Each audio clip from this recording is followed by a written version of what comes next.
আসসালামু আলাইকুম এভরিওয়ান, স্বাগত জানাই তোমাদের উচ্ছ্বাসে। গত ক্লাসে আমরা পড়েছিলাম তরঙ্গ ও শব্দ। এই চ্যাপ্টারের একটি গুরুত্বপূর্ণ টপিক, সেটা হচ্ছে তরঙ্গের রাশিসমূহ। আজকের ক্লাসে আমরা পড়ব শব্দ তরঙ্গ। আসলে শব্দ তরঙ্গ কি এবং শব্দ তরঙ্গের বৈশিষ্ট্যসমূহ নিয়ে আলোচনা করব।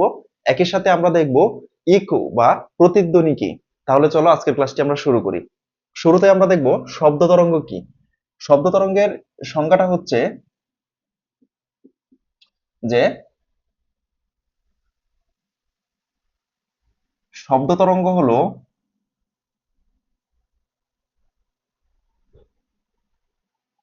এক ধরনের যান্ত্রিক তরঙ্গ।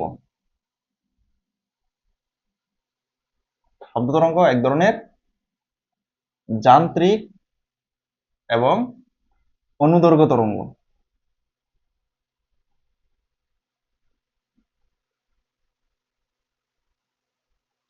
শব্দ তরঙ্গ কি? শব্দ তরঙ্গ হচ্ছে এক ধরনের যান্ত্রিক ও অনুদৈর্ঘ্য তরঙ্গ। কেন এটা যান্ত্রিক তরঙ্গ এবং অনুদৈর্ঘ্য তরঙ্গ সেটা আমরা একটু এক্সপ্লেন করি। যে দেখো, আমাদের মুখনিসৃত যে শব্দ, হ্যাঁ, আমাদের ভোকাল কর্ড কিন্তু কম্পন হয়।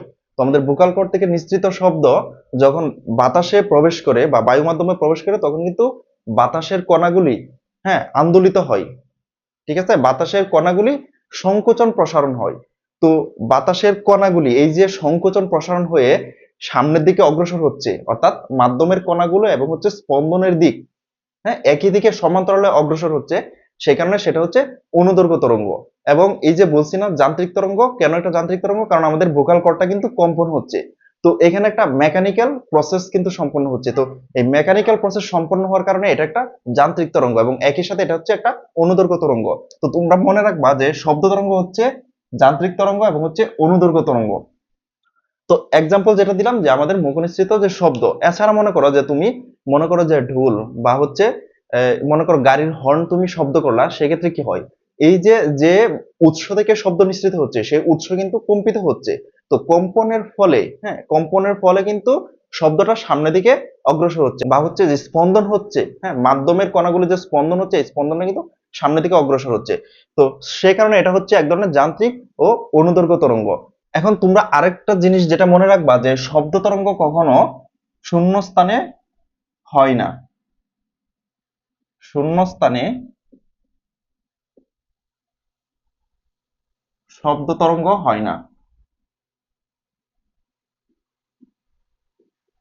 আচ্ছা, শূন্য স্থানে কেন শব্দ তরঙ্গ হয় না? কারণ আমরা তো জানি যে শব্দ তরঙ্গ হইতে হলে, শব্দ তরঙ্গ সৃষ্টি হতে হলে মাধ্যমের প্রয়োজন। সেটা হতে পারে আহ, বায়ু মাধ্যম, হতে পারে তরল অথবা কঠিন। তো যেহেতু ভ্যাকুয়াম বা শূন্যস্থানে কোনো ধরনের মাধ্যম নেই, হ্যাঁ, কোনো ধরনের মাধ্যম না থাকার কারণে শূন্যস্থানে কোনো ধরনের শব্দ তরঙ্গ সৃষ্টি হয় না বা তৈরি হয় না। তো তোমরা এই জিনিসটা মনে রাখবা। এখন দেখো, এই শব্দ তরঙ্গের তোমাদের এখান থেকে কি আসলে কোশ্চেন আসতে পারে যে নিচের কোনটি শব্দ তরঙ্গের বৈশিষ্ট্য নয়। হ্যাঁ, সেক্ষেত্রে আমরা শব্দ তরঙ্গের বৈশিষ্ট্যগুলো একটু জানি। যে এটা হচ্ছে যান্ত্রিক তরঙ্গ। শব্দ তরঙ্গ হচ্ছে যান্ত্রিক তরঙ্গ। 2 নাম্বার হচ্ছে যে এটা একটা অনুদৈর্ঘ্য তরঙ্গ।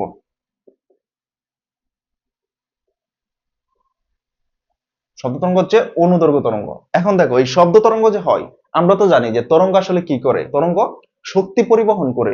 তো 3 নাম্বার বৈশিষ্ট্যটা আমরা বলতে পারি যে শক্তি পরিবহন করে।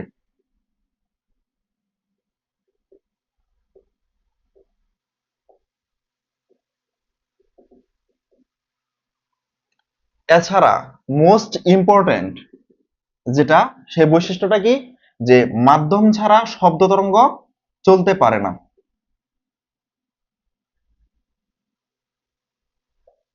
মাধ্যম ছাড়া শব্দ তরঙ্গ চলতে পারে না।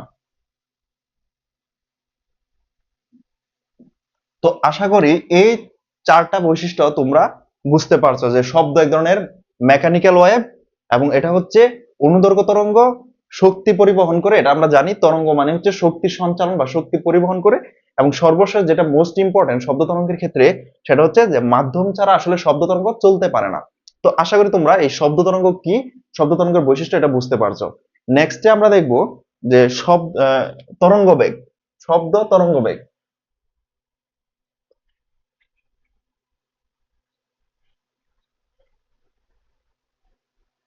আচ্ছা, শব্দ তরঙ্গ বেগটা আসলে কি? দেখো, শব্দ তরঙ্গ বেগ এই কথাটার মানে আমরা বুঝতে পারছি যে শব্দ তরঙ্গের একটা নিজস্ব বেগ আছে। তো দেখো, শব্দ তরঙ্গের বেগের ডেফিনেশনটা হবে এরকম যে একক সময়ে, হ্যাঁ, একক সময়ে, একক সময় বলতে কি বোঝে, যে সময়ের ক্ষুদ্রতম ইউনিট সেটা হচ্ছে 1 সেকেন্ড। একক সময় বা 1 সেকেন্ডে শব্দ যে দূরত্ব অতিক্রম করে, শব্দ যে দূরত্ব অতিক্রম করে সেটাই হচ্ছে শব্দ তরঙ্গ বেগ। এছাড়া তোমরা এটার একটা অল্টারনেটিভ ডেফিনেশন ভাবতে পারো এরকম যে একক সময়ে সংকোচন প্রসারণ, মাধ্যমের কণাগুলি সংকোচন প্রসারণ যে দূরত্ব অতিক্রম করে সেটা হচ্ছে তরঙ্গ বেগ। দুটার একই, বাট তোমরা ডেফিনেশনটা দুটা ভিন্নভাবে উপস্থাপন করতে পারো।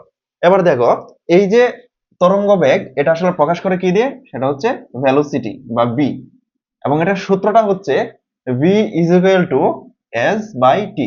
এখানে এসটা কি, এসটা হচ্ছে দূরত্ব এবং টিটা হচ্ছে সময়।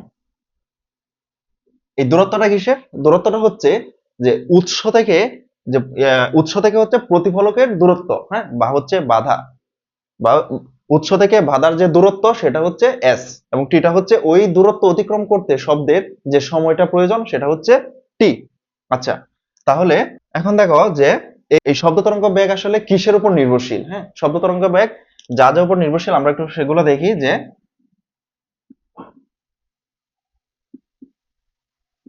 যা যা উপর নির্ভরশীল।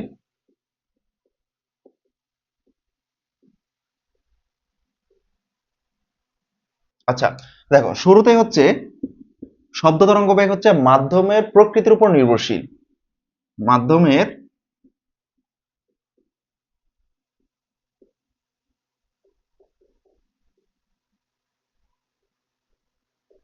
তো শব্দ তরঙ্গ বেগ আসলে কিসের উপর নির্ভরশীল? এক নম্বরে হচ্ছে মাধ্যমের প্রকৃতির উপর নির্ভরশীল। এই কথাটার মানে কি, এই কথাটার মানে হচ্ছে আমরা তো শুরুতেই দেখেছি যে শব্দ শব্দ তরঙ্গ উৎপাদন হইতে হলে বা শব্দ তরঙ্গ তৈরি হইতে হলে, সঞ্চালন হইতে হলে আমাদের অবশ্যই অবশ্যই মাধ্যমের প্রয়োজন। সেটা হতে পারে বায়ু মাধ্যম, হতে পারে তরল, বা হতে পারে কঠিন। তো দেখো, মাধ্যমের প্রকৃতির উপর নির্ভরশীল। এখন দেখো মাধ্যমের প্রকৃতি কি হইতে পারে, মাধ্যমের প্রকৃতি একটা হইতে পারে যে স্থিতিস্থাপকতা, স্থিতিস্থাপকতা। আরেকটা প্রকৃতি কি হতে পারে, সেটা হচ্ছে ঘনত্ব, ঘনত্ব। হ্যাঁ, তো স্থিতিস্থাপকতা আসলে কোন কোন ধরনের পদার্থের ক্ষেত্রে? হ্যাঁ, স্থিতিস্থাপকতাটা হচ্ছে কঠিন পদার্থের ক্ষেত্রে, অনেক সময় এটা তরল পদার্থের ক্ষেত্রেও এটা কাজ করে, এবং ঘনত্বটা হচ্ছে বায়ু, তরল, কঠিন সব ক্ষেত্রে কিন্তু এটা কাজ করে। তো দেখো, এই স্থিতিস্থাপকতা আর ঘনত্বের সাথে কিন্তু একটা সম্পর্ক রয়েছে তরঙ্গ বেগের। সেটা কি, সেটা হচ্ছে,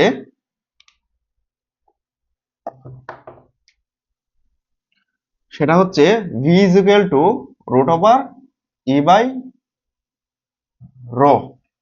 এই ইটা কি, এটা হচ্ছে স্থিতিস্থাপকতা এবং রোটা হচ্ছে ঘনত্ব। তো এখন দেখো, এখন তোমাদের মনে প্রশ্ন আসতে পারে আসলে এই মাধ্যমের, আমরা যে বললাম যে এই শব্দ তরঙ্গ বেগ মাধ্যমের প্রকৃতির উপর নির্ভরশীল এবং সেখানে স্থিতিস্থাপকতার উপর নির্ভরশীল এবং হচ্ছে ঘনত্বের উপর নির্ভরশীল। কিভাবে আসলে স্থিতিস্থাপকতার উপর নির্ভরশীল সেটা আমরা একটু এক্সপ্লেইন করি। দেখো, মনে করো তোমার হাতে থাকা একটি স্প্রিং, হ্যাঁ, তো স্থিতিস্থাপকতা বললেই কিন্তু আমাদের চোখের সামনে বেশি ওঠে যে একটা স্প্রিং এর কথা। তো দেখো, আমরা কিন্তু এই তরঙ্গ শব্দ এই চ্যাপ্টারে পড়ছি যে স্প্রিং অ্যাকচুয়ালি কিভাবে আসলে কাজ করে। হ্যাঁ, তো দেখো, স্থিতিস্থাপকতা, যখন তোমার হাতে একটি স্প্রিং থাকবে, এই স্প্রিংটাকে দেখো, স্প্রিং এর এই আমরা পড়ছি না যে স্প্রিং ধ্রুবক বা কে এর যে ভ্যালু, তো এই কে এর ভ্যালু যত বেশি, অর্থাৎ স্প্রিংটা যত বেশি শক্তিশালী, সেটা প্রসারণ করতে গেলে আমাদের তত বেশি বল প্রয়োগ করতে হয়, তাই তো? তো আমরা অনেক বেশি বল প্রয়োগ করে যখন একটা স্প্রিংকে প্রসারণশীল করি এবং সেটা যখন আমরা ছেড়ে দিই, তাহলে কি হয়, এই যে প্রসারণশীল স্প্রিংটা সেটা কিন্তু তার পূর্বের অবস্থায় ফেরত আসে। এবং কতটুকু দ্রুত ফেরত আসে, স্প্রিংটা যত বেশি মজবুত, তার স্প্রিং ধ্রুবকের মানটা যত বেশি, স্প্রিংটা যত বেশি শক্তিশালী, স্প্রিংটা তত বেশি একসাথে সংকুচিত হয়। এবং এই সংকোচন যে হয়, প্রসারণ থেকে যে সংকোচন হয়েছে, এখানে কিন্তু সময়টা খুবই কম, অনেক কম না? তো দেখো, যে স্প্রিং এর স্প্রিং ধ্রুবকের ভ্যালু বেশি, অর্থাৎ স্প্রিংটা তত বেশি মোটা এবং স্প্রিং এর শক্তি তত বেশি, এবং সেই স্প্রিংটা প্রসারণশীল থেকে সংকোচনশীল অবস্থায় আসতে অনেক কম সময় লাগে, অর্থাৎ অত্যন্ত ক্ষুদ্র সময় সেটা ফেরত আসে। তো দেখো, যখন এই স্থিতিস্থাপকতা বা ই এর ভ্যালু বেশি, হ্যাঁ, যখন কোন স্প্রিং এর স্থিতিস্থাপকতা বা ই এর ভ্যালু বেশি, সেই ক্ষেত্রে দেখো তরঙ্গ বেগ কি হয়, শব্দ তরঙ্গ বেগ কিন্তু বৃদ্ধি পায়। অর্থাৎ যখন স্থিতিস্থাপকতা বলবো তখন হচ্ছে, দেখো স্থিতিস্থাপকতা বাড়লে অর্থাৎ ই যদি বাড়ে, তাহলে তরঙ্গ বেগ কি আলটিমেটলি তরঙ্গ বেগও কিন্তু বাড়ে। হ্যাঁ, কারণ কি স্থিতিস্থাপকতার সাথে তরঙ্গ বেগ সমানুপাতিক হারে আছে। এখন দেখো, এটা তো আমরা বুঝলাম যে আসলে স্থিতিস্থাপকতা কিভাবে আসলে এই শব্দ তরঙ্গ বেগের ক্ষেত্রে মাধ্যমের প্রকৃতির উপর আসলে কাজ করে। এখন দেখো 2 নাম্বার হচ্ছে আমরা কি বলছি, ঘনত্ব। হ্যাঁ, যে ঘনত্বটা আসলে কিভাবে কোনো একটা শব্দ তরঙ্গ বেগের উপর নির্ভরশীল। তো দেখো, আমরা ইকুয়েশনে দেখলাম যে বি এর সাথে ঘনত্বের কিন্তু সম্পর্ক কি, ব্যস্তানুপাতিক, তাই না? এখানে যদি এটা আমরা সম্পর্ক দেখি, তাহলে বি এর সাথে রো এর সম্পর্ক হচ্ছে ব্যস্তানুপাতিক। যদি ঘনত্ব বাড়ে তাহলে বেগ কি কমবে, এবং যদি ঘনত্ব কমে তাহলে তরঙ্গ বেগ, শব্দ বেগ, শব্দ তরঙ্গ বেগ কি হবে, বাড়বে। এটা কেন হয়? কারণ হচ্ছে ঘনত্ব বেশি মানে ওই জায়গায় জড়তাটা বেশি। হ্যাঁ, ঘনত্ব বেশি মানে ভারী, ভারী বেশি হলে কি হয়, আমরা ভারী বেশি হলে আমরা জানি যে জড়তাটা বেশি। তো যখন কোন মাধ্যমের, কোন একটা মাধ্যমে উপস্থিত, কোন একটা মাধ্যমে উপস্থিত কোন একটা বস্তুর কারণে বা কোন একটা পদার্থের কারণে যখন মাধ্যমের ঘনত্বটা বৃদ্ধি পায়, সেক্ষেত্রে সেটা কিন্তু জড়তা বেশি হয়। তো জড়তা বেশি হলে কিন্তু সহজে সে নড়তে চায় না। হ্যাঁ, সহজে, অর্থাৎ এই মাধ্যমের কণাগুলি সহজেই কিন্তু নড়তে পারে না, একটা বাধার সৃষ্টি হয়। তো এই কারণে কি হয়, তরঙ্গ বেগটা কমে যায়। বুঝতে পারছো তোমরা ব্যাপারটা? দেখো, ঘনত্ব বাড়লে কি হয়, ঘনত্ব বাড়লে তরঙ্গ বেগ কমে। কেন কমে? কারণ ঘনত্ব বাড়া মানে জড়তা বাড়া, জড়তা বাড়া মানে কি, মাধ্যমের কণাগুলি সহজে নড়তে পারে না, তুলনামূলক একটা বাধার সৃষ্টি হয়।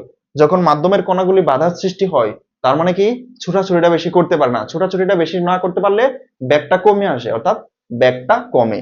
তার মানে বুঝতে পারছো যে ঘনত্ব বাড়লে বেগ কমে, ঘনত্ব কমলে বেগ বাড়ে।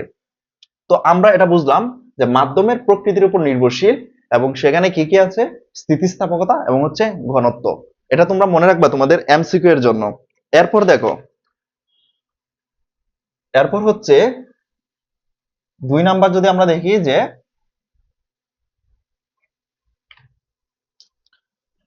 তাপমাত্রা। 2 নাম্বার হচ্ছে তাপমাত্রা। তাপমাত্রাটা কিভাবে আসলে কাজ করে, দেখো, গ্যাসের গ্যাসের তাপমাত্রা বাড়ালে,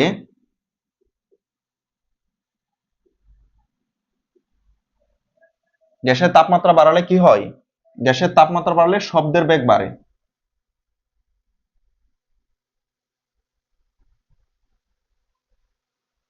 এখানে দেখো, বি এর সাথে বা বেগের সাথে তাপমাত্রার সম্পর্ক হচ্ছে V is equal to root over T, তাই না? অর্থাৎ যখন তুমি তাপমাত্রা বাড়াবা বা টি এর মান বাড়াবা, সেক্ষেত্রে গ্যাসের এই বেগ বাড়বে, অর্থাৎ বায়ু মাধ্যমে শব্দের বেগ বৃদ্ধি পাবে। এখানে এই যে টিটা আছে না, এই টি এর এককটা হবে কেলভিন এককে। হ্যাঁ, এটা কেলভিন এককে হবে। তোমরা যখন ম্যাথ সলভ করবা, তখন তোমরা এটা কেলভিন এককে করবা। এটা সেলসিয়াসে করলে কিন্তু তোমাদের ম্যাথটা ভুল হবে। তো দেখো, আমরা দেখলাম কি, যে মাধ্যমের প্রকৃতির উপর নির্ভরশীল, সেটা হচ্ছে স্থিতিস্থাপকতা এবং হচ্ছে জড়তা। 2 নাম্বার দেখলাম হচ্ছে তাপমাত্রা, অর্থাৎ গ্যাসের তাপমাত্রা বাড়ালে শব্দের বেগ বৃদ্ধি পায়। কেন বৃদ্ধি পায়, দেখো, যদি আমি তাপমাত্রা বাড়াই, তাপমাত্রা বাড়ালে কি হয়, তাপমাত্রা বাড়ালে গ্যাসের যে অণুগুলোর গতিশক্তি,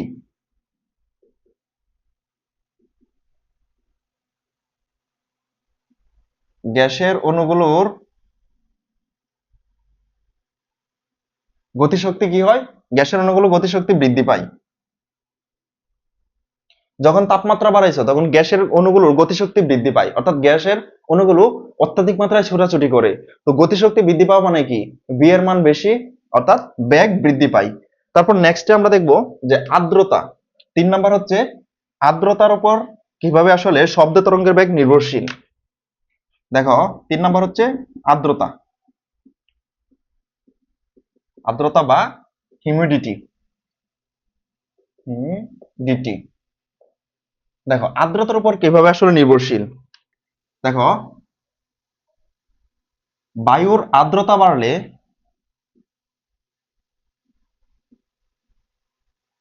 শব্দে তরঙ্গের বেগ বৃদ্ধি পায়।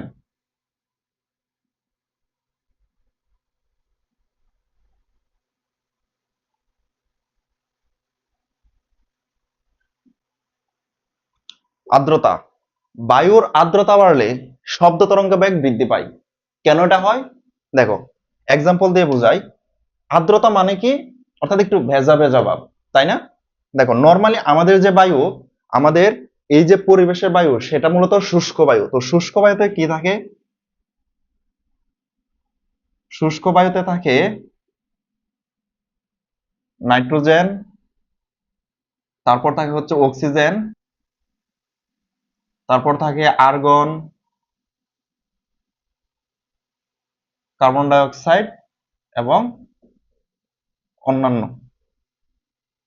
এর মধ্যে সবচেয়ে বেশি থাকে নাইট্রোজেন, সেটা কত? 78%। অক্সিজেন থাকে কত?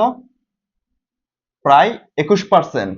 আর্গন থাকে 0.93%-এর কাছাকাছি। এছাড়া অন্যান্য গ্যাস সমূহ থাকে।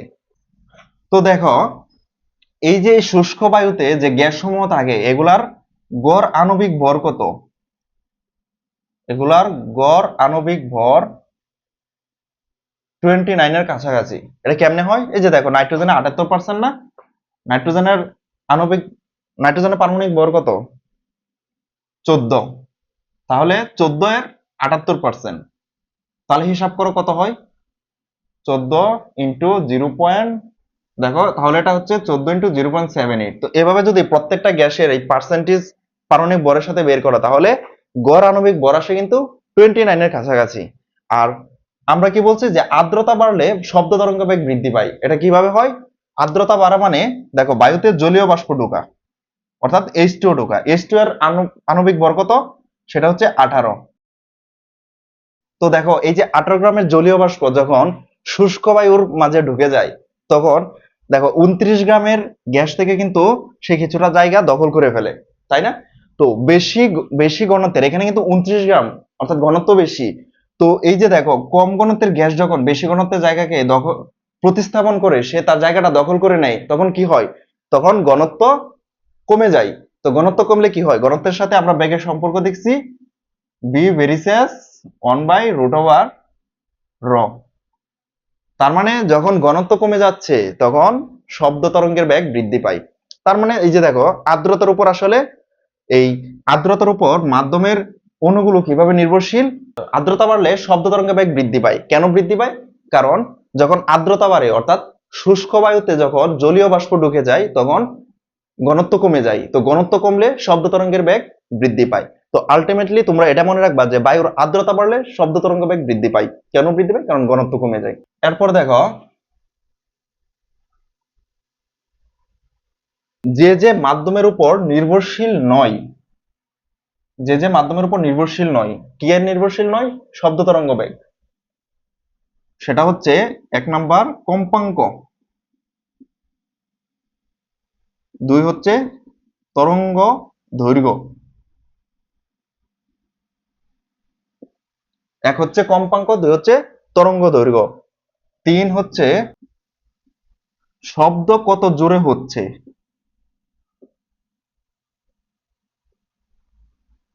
3 হচ্ছে শব্দ কত জোরে হচ্ছে। আচ্ছা, কি বললাম? যা যা উপর নির্ভরশীল নয়, অর্থাৎ শব্দ তরঙ্গ বেগ এই 3টা পয়েন্টের উপর নির্ভরশীল নয়। 1 নাম্বার হচ্ছে কম্পাঙ্ক। কেন কম্পাঙ্কের উপর নির্ভরশীল নয়? কারণ দেখো তার আগে বলে নেই, তোমাদের কিন্তু তরঙ্গ বেগ নিয়ে আরেকটা ইকুয়েশন পড়েছিলাম, B is equal to F lambda. B এর সাথে কম্পাঙ্কের সম্পর্ক হচ্ছে সমানুপাতিক, ল্যামডার সম্পর্ক হচ্ছে সমানুপাতিক। কিন্তু সমস্যাটা হলো আমরা কিন্তু পড়ছিলাম যে শব্দ তরঙ্গ বেগ আসলে মাধ্যমের উপর নির্ভরশীল। কম্পাঙ্কের উপর তরঙ্গ দৈর্ঘ্যের উপর নির্ভরশীল হলে মাধ্যমের উপর নির্ভরশীল কেমনে? দেখো মনে করো বায়ু মাধ্যমে তুমি উৎস থেকে নিঃসৃত যে শব্দ সেটার বেগ কিন্তু সবসময় একই থাকবে। সেখানে তুমি তরঙ্গ যতই বাড়াও, তরঙ্গ দৈর্ঘ্য যতই বাড়াও, দেখো এখানে কিন্তু কম্পাঙ্কের সাথে তরঙ্গ দৈর্ঘ্যের সম্পর্ক হচ্ছে ব্যস্তানুপাতিক, এফ ভেরিসেস 1/λ। যখন কম্পাঙ্ক বাড়ছে তখন তরঙ্গ দৈর্ঘ্য কমছে, কিন্তু তরঙ্গ বেগ কিন্তু সেম, অর্থাৎ এটা কনস্ট্যান্ট। বায়ু মাধ্যমে বা হচ্ছে মনে করো বায়ু মাধ্যমে তুমি বাঁশি দিয়ে যে শব্দ সৃষ্টি করছো এবং সেই শব্দের যে বেগ সেটা কিন্তু একই থাকবে যতক্ষণ পর্যন্ত মাধ্যম চেঞ্জ না হবে। যখন তুমি এটা তরল মাধ্যমে নিবা বা পানি মাধ্যমে নিবা তখন কিন্তু শব্দের বেগটা চেঞ্জ হবে, কিন্তু কম্পাঙ্কের উপর কিন্তু নির্ভরশীল নয়। আবার হচ্ছে যে কি 3 নম্বর পয়েন্ট হচ্ছে শব্দ কত জোরে হচ্ছে। তুমি যদি মনে করো যে আমি অনেক জোরে শাউট করলাম, সেই শাউটের কারণে হয়তো শব্দ তরঙ্গের বেগটা বৃদ্ধি পাবে, কিন্তু না, শব্দ তরঙ্গ বেগ কিন্তু ওই বায়ু মাধ্যমে সেম, তরল মাধ্যমে সেম, কঠিন মাধ্যমে সেম। বায়ু মাধ্যমে ভিন্ন ভিন্ন উৎস থেকে নিঃসৃত শব্দের তরঙ্গ বেগ কিন্তু সেমই।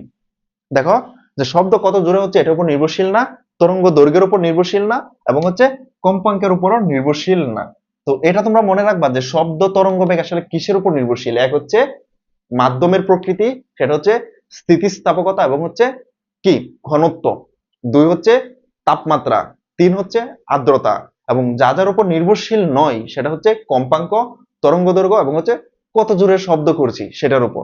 তো আশা করি শব্দ তরঙ্গ বেগের যে এই টপিকটা তোমরা অলমোস্ট খুব ভালোভাবে তোমরা বুঝতে পারছো। তাহলে আমরা নেক্সট টপিকে যাই, সেটা হচ্ছে কি ইকো বা প্রতিধ্বনি। দেখো ইকো বা প্রতিধ্বনিটা মানে কি।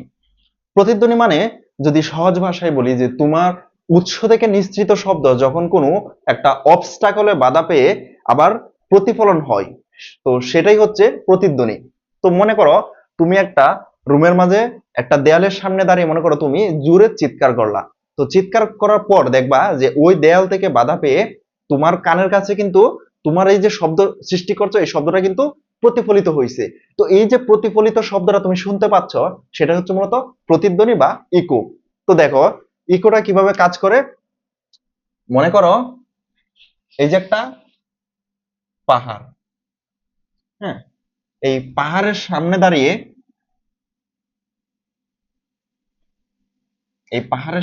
তুমি সাউন্ড করলা, ঠিক আছে।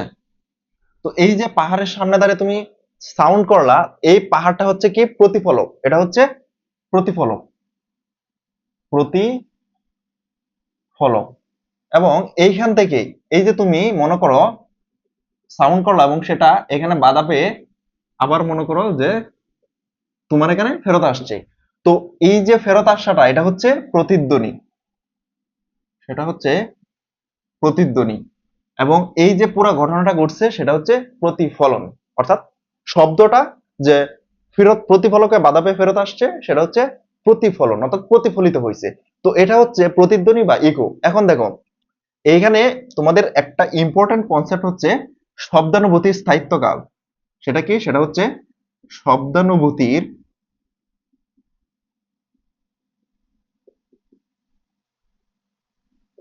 স্থায়িত্বকাল।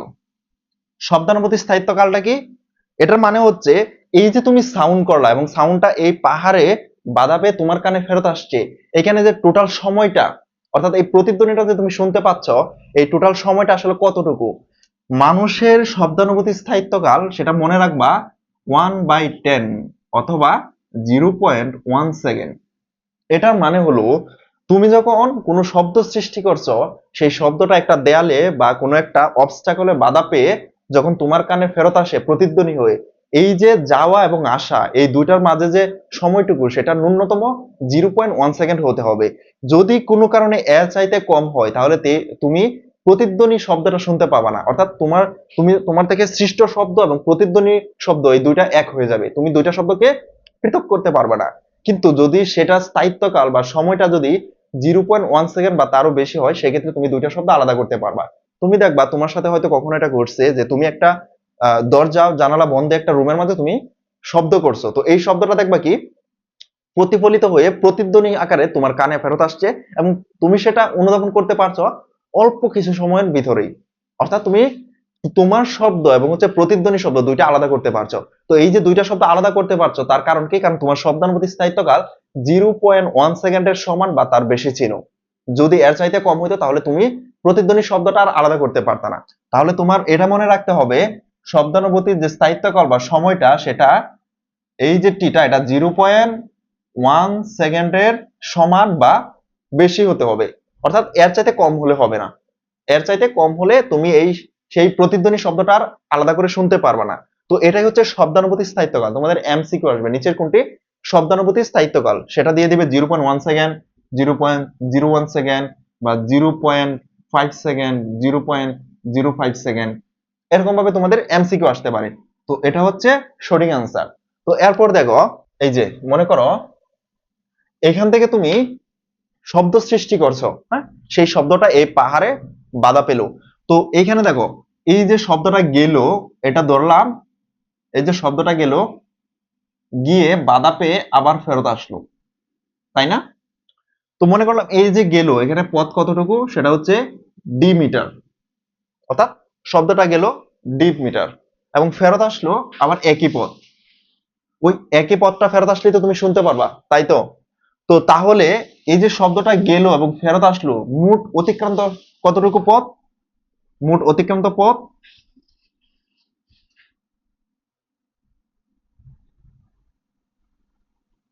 D plus D is equal two 2d, তাই না? তো এইখানে যে শব্দটা যাচ্ছে সেটা কিন্তু সমবেগে, হ্যাঁ, সেটা সমবেগে যাচ্ছে। তো সমবেগের সূত্র অনুযায়ী আমরা জানি s ইজ ইকুয়াল টু বিটি, তাই তো? তাহলে তুমি যে যে শব্দটা সৃষ্টি করছো, এটা পুরা যে 2d পথ অতিক্রম করছে, সেক্ষেত্রে সময় কত লাগছে? সময় লাগছে এই যে t সেকেন্ড, এবং সেটার বেগ কত? বেগ হচ্ছে b। তাহলে যদি s ইজ ইকুয়াল টু বিটি হয়, তাহলে s এর মানটা কোনটা? s এর মানটা হচ্ছে যেটা 2d, মোট অতিক্রান্ত পথ। তাহলে 2d আমরা বসাইলাম এবং হচ্ছে বিটি। তাহলে এইখান থেকে এই যে ফর্মুলাটা, এখান থেকে আমরা কি বের করতে পারবো? এখান থেকে বের করতে পারবো বেগ, সেটা কত? সেটা হচ্ছে 2d/t, এটা একটা ইকুয়েশন। এবং আমরা এখান থেকে সময় বের করতে পারবো, সেটা কি? 2d/b, দেখো। এবং এখান থেকে আমরা ডি এর ভ্যালু বের করতে পারবো, সেটা কত? সেটা হচ্ছে bt/2। বুঝতে পারছো? তো এই যে 2d ইজ ইকুয়াল টু বিটি, এই ইকুয়েশন থেকে আমরা তিনটা আলাদা আলাদা ভ্যালু বের করতে পারবো। আমরা তরঙ্গ বেগ বের করতে পারবো, আমরা সময় বের করতে পারবো, এবং হচ্ছে আমরা দূরত্ব বের করতে পারবো। তো এবার দেখো, আমরা যদি একটা ম্যাথ দেখাই, যে 0°C বা 273 কেলভিন তাপমাত্রায়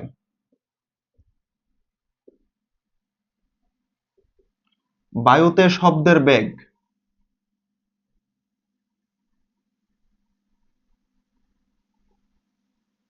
কত? 330 মিটার পার সেকেন্ড। হ্যাঁ, 273 কেলভিন তাপমাত্রায় বায়ুতে শব্দের বেগ 330 মিটার পার সেকেন্ড।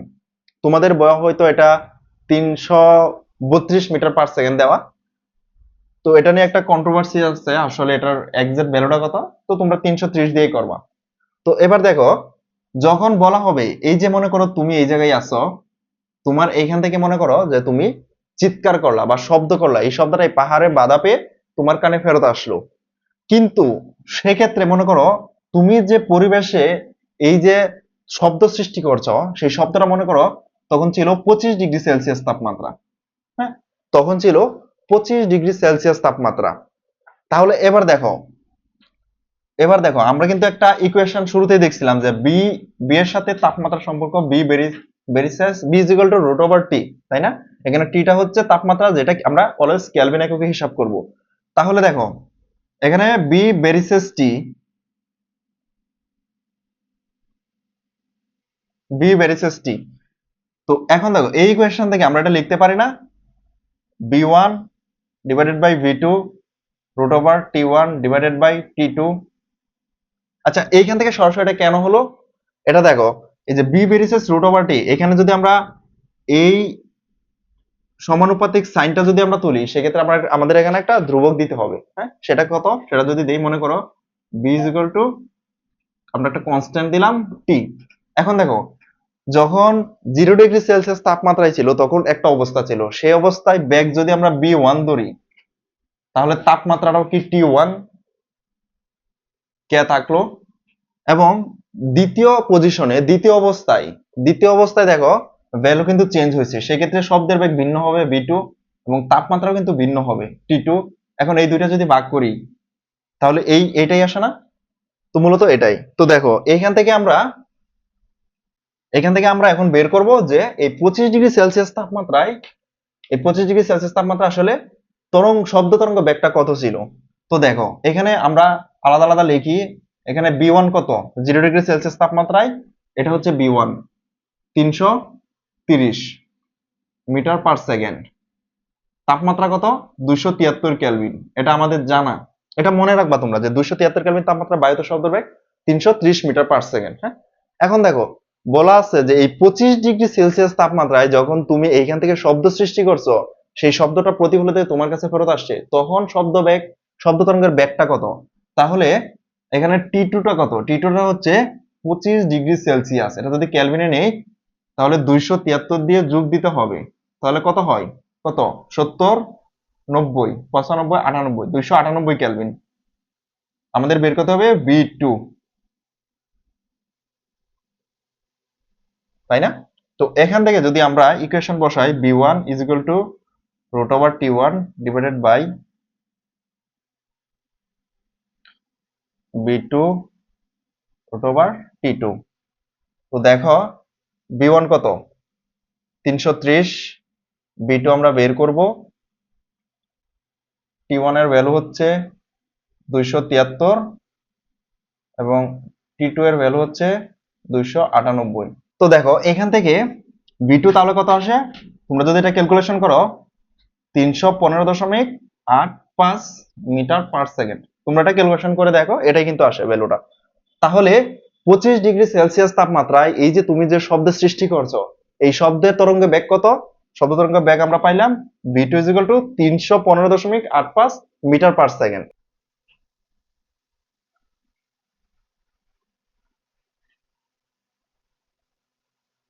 এবার দেখো যে আমরা তো এটা জানি যে 0°C তাপমাত্রা বা 273 কেলভিন তাপমাত্রা বায়ুতে শব্দের বেগ হচ্ছে 330 মিটার পার সেকেন্ড। হ্যাঁ, 330 মিটার পার সেকেন্ড। তো এখন এটা কিসের মান, এটা হচ্ছে বি এর মান, তাই না?